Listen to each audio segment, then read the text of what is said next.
ഇനി നമുക്ക് കാസർഗോഡ് ഒന്ന് പരിശോധിക്കാം. കാസർഗോഡ് 2011 IUML UDF ഭരണത്തിൽ വരുമ്പോൾ 9737 ലീഡോടുകൂടി 53,068 വോട്ടാണ് UDFന് ലഭിച്ചത്. BJPക്ക് ആവട്ടെ 43,380 ഇന്ത്യൻ നാഷണൽ ലീഗ് അതായത് LDFന് 16,467 വോട്ടുമാണ് ലഭിച്ചത്.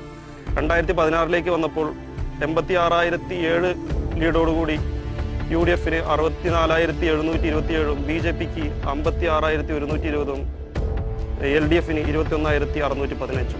2021 വന്നപ്പോൾ ഭൂരിപക്ഷം കുറച്ചുകൂട്ടി 12,090 ലീഡോടുകൂടി 63,296 വോട്ടാണ് UDF പിടിച്ചത്. BJP 50,395 LDF 28,323.